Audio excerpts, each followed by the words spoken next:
রথযাত্রা বা রথদ্বিতীয়া বাংলার আষাঢ় মাসে আয়োজিত অন্যতম প্রধান হিন্দু উৎসব। ভারতের রাজ্য ওড়িশা ও পশ্চিমবঙ্গে এই উৎসব বিশেষ উৎসাহ ও উদ্দীপনার মধ্যে দিয়ে পালিত হয়। ওড়িশার পুরী শহরের জগন্নাথ মন্দিরের রথযাত্রা, পশ্চিমবঙ্গের পূর্ব মেদিনীপুরের মহিষাদলের রথযাত্রা, শ্রীরামপুর শহরের মাহেশের রথযাত্রা, গুপ্তিপাড়ার বৃন্দাবনচন্দ্র মঠের রথযাত্রা, নবদ্বীপ ও বাংলাদেশের ইস্কনের রথযাত্রা এবং ধামরাই জগন্নাথের রথযাত্রা বিশেষ প্রসিদ্ধ। রথযাত্রা উপলক্ষে বিভিন্ন স্থানে মেলারও আয়োজন করা হয়। পশ্চিমবঙ্গে রথযাত্রার সময়ে যাত্রাপালা মঞ্চস্থের রীতি বেশ জনপ্রিয়।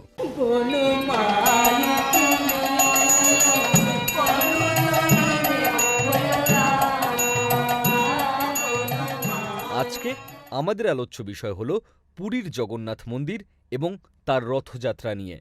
জগন্নাথ দেবকে কেন্দ্র করে একটি জনপ্রিয় কাহিনী প্রচলিত আছে। মালবরাজ ইন্দ্রদ্যুম্ন ছিলেন পরম বিষ্ণু ভক্ত। একদিন এক তেজস্বী সন্ন্যাসী তার রাজবাড়িতে পদার্পণ করলেন। ইন্দ্রদ্যুম্ন পরম যত্নে সন্ন্যাসীর সেবা যত্ন করতে থাকলেন। সন্ন্যাসী ভারতবর্ষের বিভিন্ন তীর্থের কথা বলে রাজাকে প্রসন্ন করতেন। কথায় কথায় পুরুষোত্তম ক্ষেত্রের নীল পর্বতে ভগবান বিষ্ণুর পূজার কথাও জানালেন। এখানে ভগবান বিষ্ণু গুপ্তভাবে শবরদের দ্বারা নীলমাধব রূপে পূজিত হচ্ছেন। নীলমাধব সাক্ষাৎ মুক্তিপ্রদায়ক, তিনি মোক্ষ প্রদান করেন। সন্ন্যাসীর কথা শুনে ভগবান বিষ্ণুর ভক্ত রাজা ইন্দ্রদ্যুম্ন ভগবানের রূপ দর্শনে আকুল হলেন। রাজা তার পুরোহিতের ভাই বিদ্যাপতিকে শবরদের রাজ্যে গিয়ে নীলমাধবের সন্ধান করে আনতে বললেন। এরপর শবরদের দেশে এসে বিদ্যাপতি শবরদের রাজা বিশ্বাবসুর সঙ্গে সাক্ষাৎ করলেন। শবর রাজা বিদ্যাপতিকে সাদর অভ্যর্থনা করে অতিথি চর্চার জন্য কন্যা ললিতাকে দায়িত্ব দেন। কিছুদিন থাকার পর বিদ্যাপতি ললিতার প্রেমে পড়েন, যার পরিণামস্বরূপ ললিতা অন্তঃসত্ত্বা হন। ললিতা একথা বিদ্যাপতিকে জানান এবং তাকে বিবাহ করতে বলেন। বিদ্যাপতি ললিতাকে এর বিনিময় নীলমাধব দর্শনের অভিপ্রায় জানান। ললিতা সে কথা শুনে বিচলিত হয়। পরে এক শর্তে ললিতা রাজি হয়। শর্তটি হল, মন্দিরে যাওয়ার সময় তার দু চোখ যেন সম্পূর্ণ বন্ধ থাকে। বিদ্যাপতি রাজি হয়ে যান, কিন্তু বিদ্যাপতি একটি বুদ্ধি করেন। উনি সঙ্গে করে সর্ষে নিয়ে যান। হাতে এক মুঠো করে সর্ষে নিয়ে সারা রাস্তা ফেলতে ফেলতে যান, যাতে পরে ওই পথ তিনি চিনে নিতে পারেন সর্ষের গাছ দেখে। বিদ্যাপতির উদ্দেশ্য ছিল নীলমাধবকে পুরীতে নিয়ে যাওয়া। পরে সেই পথ চেনার জন্য উনি সর্ষের গাছ দেখতে দেখতে নীলমাধবের মন্দিরে পৌঁছেও যান, কিন্তু প্রভু নীলমাধব অন্তর্যামী, বিদ্যাপতির হাতের নাগাল থেকে অন্তর্ধৃত হন।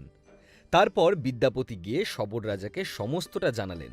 রাজা খবর পেয়ে সৈন্য সামন্ত নিয়ে নীলমাধবের দর্শনে আসলেন।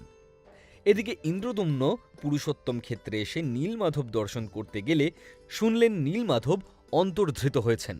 মতান্তরে শবররাজ বিশ্ববসু নাকি সেটিকে লুকিয়ে রাখেন। রাজা ইন্দ্রদ্যুম্ন এতে খুব দুঃখ পেয়ে ভাবলেন, প্রভুর যখন দর্শন পেলাম না, তখন এই জীবন রেখে কী লাভ, প্রাণ ত্যাগ করাই শ্রেয়। এই ভেবে রাজা ইন্দ্রদ্যুম্ন কুশশয্যায় শয়ন করলেন। সে সময় দেবর্ষি নারদ বললেন, হে রাজন, তোমার প্রাণ ত্যাগের প্রয়োজন নাই। এই স্থানে তোমার মাধ্যমে ভগবান জগন্নাথ দেব দারু ব্রহ্মরূপে পূজা পাবেন। স্বয়ং পিতা ব্রহ্মা একথা জানিয়েছেন। শুনে রাজা ইন্দ্রদ্যুম্ন শান্তি পেলেন। এক রাতে রাজা শয়নে ভগবান বিষ্ণুর স্বপ্ন পেলেন। স্বপ্নে ভগবান শ্রীহরি বললেন, হে রাজন, তুমি আমার প্রিয় ভক্ত। ভক্তদের থেকে আমি কদাপি দূর হই না। আমি সমুদ্রে ভাসতে ভাসতে তোমার নিকট আসছি একটি কাষ্ঠখণ্ড রূপে। আপনি ওই কাষ্ঠখণ্ড দিয়ে মূর্তি বানিয়ে নেবেন আপনার পছন্দ মতো। অতঃপর পরের দিন রাজা ইন্দ্রদ্যুম্নের সম্মুখে সমুদ্রে একটি বৃহৎ কাষ্ঠখণ্ড ভেসে আসে। রাজা ওই কাষ্ঠখণ্ড দিয়ে ভগবানের মূর্তি নির্মাণের আদেশ দেন। মূর্তি নির্মাণের জন্য রাজা একজন উপযুক্ত কাষ্ঠশিল্পীর সন্ধান করতে থাকেন।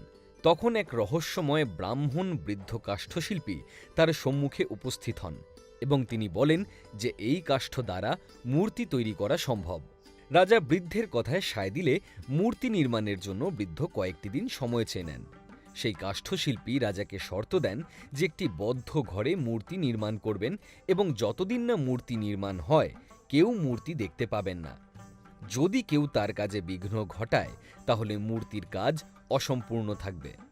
রাজা সম্মতি দেওয়ার পর বন্ধ দরজার আড়ালে শুরু হয় কাজ। রাজা ও রানীসহ সকলেই নির্মাণ কাজের ব্যাপারে অত্যন্ত আগ্রহী হয়ে ওঠেন।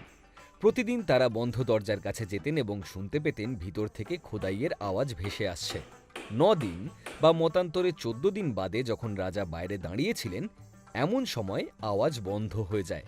অত্যুৎসাহী রানী কৌতূহল সংবরণ করতে না পেরে দরজা খুলে ভিতরে প্রবেশ করেন। দেখেন মূর্তি তখনও অর্ধসমাপ্ত এবং কাষ্ঠশিল্পী অন্তর্ধৃত। প্রসঙ্গত বলে রাখি, এই রহস্যময় কাষ্ঠশিল্পী ছিলেন দেবশিল্পী বিশ্বকর্মা। এদিকে মূর্তির হস্তপদ নির্মিত হয়নি বলে রাজা বিমর্ষ হয়ে পড়েন। কাজে বাধাদানের জন্য অনুতাপ করতে থাকেন। তখন দেবর্ষি নারদ তার সম্মুখে আবির্ভূত হন। পরে ভগবান বিষ্ণু তার পরম ভক্ত রাজা ইন্দ্রদুম্নকে স্বপ্নে সান্ত্বনা দিচ্ছেন এই বলে যে তিনি সেই হস্তপদ রহিত বিকট মূর্তিতেই পূজা নেবেন। তখন থেকেই এই অর্ধসমাপ্ত মূর্তির পূজা হয়ে আসছে। নিদ্রিত অবস্থায় স্বপ্নে রাজা তখনও সেই ছদ্মবেশী অনন্ত মহারানার জন্য প্রার্থনা জানিয়ে বললেন, হে প্রভু জনার্দন, যে বৃদ্ধ কারিগরকে দিয়ে তুমি তোমার এই মূর্তি নির্মিত করিয়াছ, আমার অভিলাষ এই যে সেই কারিগরের বংশধরেরাই যেন তোমার সেবায় রথ যুগ যুগ ধরে প্রস্তুত করিতে পারে। ভগবান নারায়ণ তার ভক্তদের খুবই স্নেহ করেন, তাই ভগবান একে একে রাজার ইচ্ছা পূর্ণ করতে লাগলেন। এরপর ভগবান বিষ্ণু বললেন, হে রাজন, আমার আরেক পরম ভক্ত শবররাজ বিশ্বাবসু আমাকে নীলমাধব রূপে পূজা করত। তারই বংশধরেরা আমার সেবক রূপে যুগ যুগ ধরে সেবা করবে। বিদ্যাপতির প্রথম স্ত্রীর সন্তানগণ আমার পূজারী হবে, আর বিদ্যাপতির দ্বিতীয় স্ত্রী তথা বিশ্বাবসুর পুত্রী ললিতার সন্তানের বংশধরেরা আমার ভোগ রান্নার দায়িত্ব নেবে। আমি তাদের হাতে সেবা নেব। ব্রাহ্মণ ও শূদ্র জাতির একত্র মেলবন্ধন ঘটালেন স্বয়ং ভগবান। সেই জন্যই পুরীতে জাতি বিচার নেই, জগতের নাথ জগন্নাথ সকলের। এদিকে ভগবান রাজাকে বললেন, এবার নিজের জন্য কিছু প্রার্থনা করো, তুমিও তো আমার ভক্ত। রাজা একটি ভয়ানক বর চেয়ে বললেন, প্রভু, আমাকে এই বর দিন, আমি যেন নির্বংশ হই, যাতে আমার বংশধরের কেউ আপনার দেবালয়কে নিজ সম্পত্তি দাবি করতে না পারে। ভগবান বললেন, তথাস্তু। কিন্তু এই কথা নিয়ে দ্বিমত আছে, কারণ আজও রাজার বংশধররা রথযাত্রার পূর্বে মন্দিরে আসেন এবং ঝাড়ু দেন। এই ছিল জগন্নাথ দেবের কাহিনী। এবার আপনাদের বলবো রথযাত্রা নিয়ে কিছু কথা, যেটা আপনারা অনেকেই জানেন, আবার অনেকে জানেন না। রথযাত্রার দিন পুরীর জগন্নাথ মন্দির সহ দেশের সকল জগন্নাথ মন্দিরে জগন্নাথ, বলরাম, সুভদ্রা ও সুদর্শন চক্রমূর্তি মন্দিরের বাইরে সর্বসমক্ষে নিয়ে আসা হয়। তারপর 3টি সুসজ্জিত রথে বসিয়ে দেবতাদের পূজা সম্পন্নপূর্বক রথ টানা হয়। পুরীতে রথ টানতে প্রতি বছর লক্ষাধিক পুণ্যার্থীর সমাগম হয়। এখানে 3 দেবতাকে গুন্ডিচা মন্দিরে জগন্নাথ দেবের মাসির বাড়ি নিয়ে যাওয়া হয় এবং উল্টো রথের সময় আবার মহাসমারোহে পুরীতে নিয়ে আসা হয়। বছরে এই একদিনই অহিন্দু ও বিদেশিদের মন্দির চত্বরে এসে দেবদর্শনের অনুমতি দেওয়া হয়। বিভিন্ন জাতীয় ও আন্তর্জাতিক টেলিভিশন চ্যানেলে এই রথযাত্রা সরাসরি সম্প্রচারিত হয়।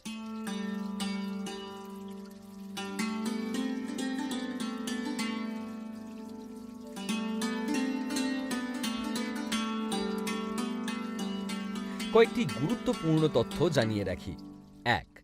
প্রতি বছর বৈশাখ মাসের শুক্লা তিথিতে অর্থাৎ অক্ষয় তৃতীয়ার দিনে ভগবান জগন্নাথ দেবের রথ নির্মাণ কার্যের সূচনা হয়। 2. ভগবান জগন্নাথ, বলরাম এবং সুভদ্রা 3 জনের জন্য 3টি আলাদা আলাদা রথ নির্মাণ করা হয়।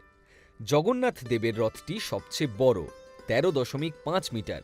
তারপর বলরামের রথ 13.2 মিটার এবং সবচেয়ে ছোট রথটি সুভদ্রার 12.9 মিটার।